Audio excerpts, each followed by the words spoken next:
Hey guys, this is Chris and welcome back to OCD. I'm going to show you some of the books that I picked up this past week. Most of them I got at my local comic shop. The other one, well, we'll discuss that here in a minute. But let's start it off like I always like to do with The Walking Dead Deluxe. This is issue number 140. This is the David Finch A cover. Always dig some David Finch, and gosh, he's done just an absolute fantastic job on The Walking Dead Deluxe. Just great stuff. Next up is the B cover. This is the Charlie Adlard variant. It's essentially a modified version of the original cover that ran in the first run. And then lastly, it's cover C, and I don't know who this is. Honestly, I'm going to have to look this one up. Artist just does not look familiar to me. But yeah, that's cover C. Then I started a new book. I picked up a brand new book. Number 1 came out this week. It's called Dead Acre Black Badge, and it's sort of like a supernatural western. Overall, really cool. I really liked it. Interesting to see where it goes. Colin Bunn is the writer on this guy, and for those that don't know, he did Harrow County, and I was a big fan of Harrow County. And so far, pretty good start. A lot of action in this one. Here's the not safe for work variant. I don't know why, but anyway, very cool. This one comes in a poly bag with that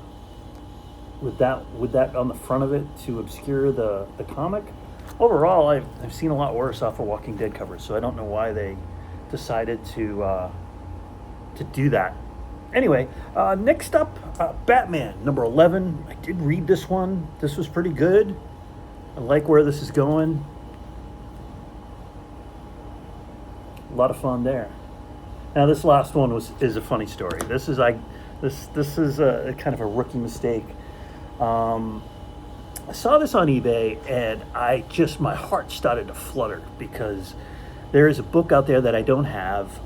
As you probably know, I'm a Strange Academy fan, and I have every Strange Academy book in a CGC 9.8 except for one, and that's Strange Academy number 1, the Premier Edition.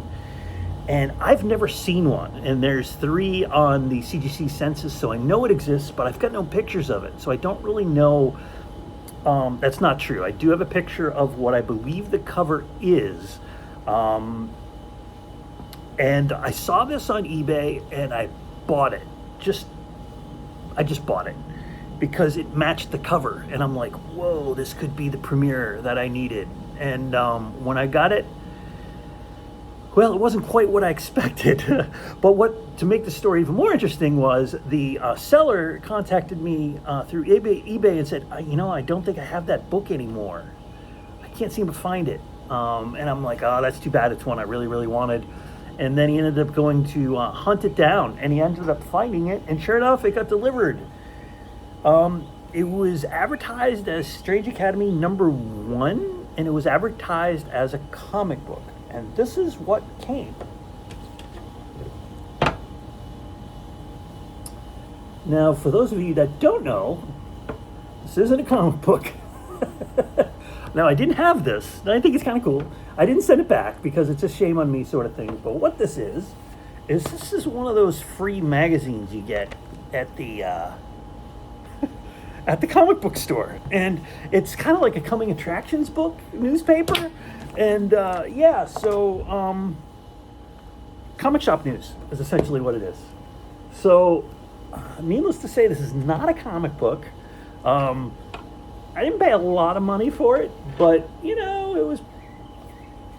was enough. And shame on me. What can you do? You know what? I decided to keep it because I don't have it. I thought it was kind of neat, but just so you know, this is what the Premier Edition cover does look like. So it's in full color. So I took a chance by just on an image. Didn't ask any questions. Bad thing to do when you're buying online. But, shame on me. Anyway, got a cool little newspaper out of it anyway. And maybe I'll read it. We'll talk to you again next time. Hope you're having a great day. Bye.